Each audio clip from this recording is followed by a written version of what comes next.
What happens when a country music legend walks onto a morning show set, expecting a friendly chat and everything that can go wrong? Does, when the cameras are rolling, the lights are blazing, and two massive personalities collide in a way that nobody saw coming? Well, buckle up, because what went down between Faith Hill and Michael Strahan on Good Morning America wasn't just awkward television. It was one of those moments that people will be replaying, dissecting, and debating for years to come.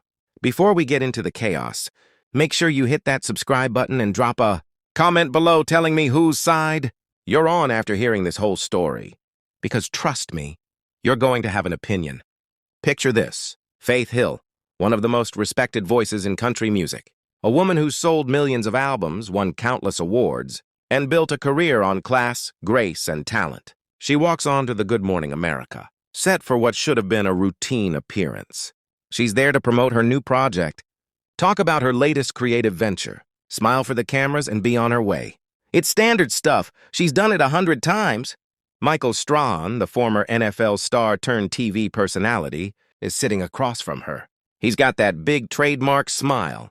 The audience is warmed up. The producers are watching from behind the cameras, and everything seems perfectly choreographed for another easygoing morning show segment. But from the very first question, something feels off. Michael leans forward with his cue cards and starts with what he probably thought was a harmless icebreaker. He asks Faith about her recent decision to step back from touring. On paper, that sounds innocent enough. Artists take breaks all the time. But the way he phrases it, the tone, there's this subtle edge to it. He says something like, "So, Faith, a lot of people are wondering if stepping back from touring means you're winding things down. Maybe even thinking about retirement? Taking it easy these days?" The second those words leave his mouth, Faith's expression changes. Her warm, genuine smile tightens just a little. Her eyes narrow, barely noticeable. But it's there. She's a pro, so she keeps her composure. But anyone paying close attention can feel it. That question landed wrong. She takes a breath and answers carefully. She says stepping back from touring isn't about slowing down or giving up anything. It's about being intentional. She wants to focus on meaningful projects, spend more time with her family, and explore creative spaces she hasn't had time for before. Retirement? Not even close. Her tone is polite, but there's a firmness to it, a hint that she's drawing a boundary. But then, Michael doesn't stop there. Maybe he doesn't pick up on the shift in energy, or maybe he thinks doubling down will make for better TV. He smiles again and follows up with another question. One that digs the hole even deeper. He asks, "Do you think your husband's been encouraging you to slow down a bit? Maybe he's worried about you keeping up with the demands of the industry." And that's when everything changes. Faith Hill isn't just any artist. She's a woman who's built her legacy on her own terms. She's fought for respect in a business that hasn't always been kind to women, especially women who speak up. So when Michael frames her career choices as something her husband might be influencing, you can practically feel the temperature in the studio drop. Faith sits up a little straighter. She looks right at him. And with a calm but unmistakable edge, she says, "Michael, I appreciate the question, but I think you're missing the point.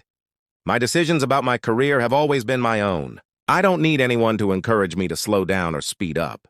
I've been doing this for decades. I know what I'm capable of." The air goes still. The studio audience gets quiet. Even the crew behind the cameras stops moving for a second. Everyone realizes this isn't the smooth, cheerful morning segment they were expecting. Michael tries to laugh it off. He throws up his hands, smiles that big TV smile, and says something like, "Hey, no offense meant. I was just curious about your process." But Faith isn't letting it slide. She's still calm, still composed, but her next words hit harder. She says, "Maybe next time, you could be curious about my actual work instead of making assumptions about why I make the choices I make." And just like that, the tension becomes undeniable. The audience shifts in their seats. The producers are probably whispering frantically into their headsets. The energy has completely shifted, and Michael knows it. He tries to recover, pivots to safer ground, and asks about her new album, her creative process, anything to steer things back on track. Faith answers, but her tone is different now. Her answers are shorter, more controlled. The warmth that usually radiates from her in interviews, gone. She's giving him the information, but not the personality. Then Michael makes what might be the biggest mistake of the entire interview. Trying to lighten the mood, he cracks a joke. He laughs and says, country music stars are known for being tough, and I guess you're proving that reputation right. He's trying to make it sound playful, even complimentary. But the way it comes out, it sounds patronizing, like he's implying she's being difficult. Faith doesn't laugh. She doesn't even fake a smile. She looks at him and says, I'm not being tough, Michael. I'm being clear. There's a difference. And if you'd done your homework before this interview, maybe we wouldn't be having this conversation. You could hear a pin drop. The audience freezes. The crew freezes. Even Michael looks caught off guard. This isn't a celebrity getting defensive. This is a woman standing her ground. Live on national television. Michael's smile falters. He glances at his notes, visibly flustered, and stammers out something about how much he respects her, and didn't mean to offend her. But Faith cuts him off, not harshly, just decisively. Respect isn't about what you say, Michael.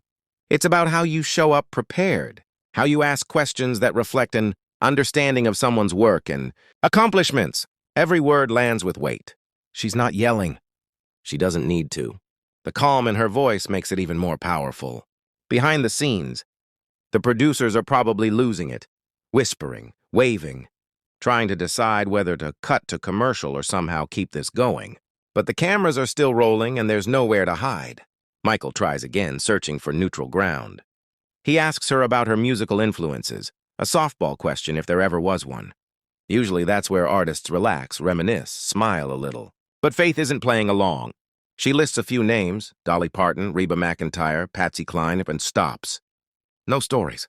No elaboration. Just silence. Michael nods awkwardly, clearly unsure how to respond. The rhythm of the interview is gone. He tries again, asking about her fans. What it means to still have such a loyal following after all these years. Faith smiles faintly and says, My fans mean everything to me. They've been with me through every stage of my career, and I never take that for granted. It's a perfect answer, polite, professional, but it's missing that spark. She's still distant, still guarded. At this point, Michael's body language says it all. He's leaning back, creating space between them. His usual easy charm is gone, replaced with a strained smile. Then, trying desperately to lighten the mood, he says something like, Wow, this got serious fast. Let's try to lighten things up. What's something fun or unexpected you've been up to lately?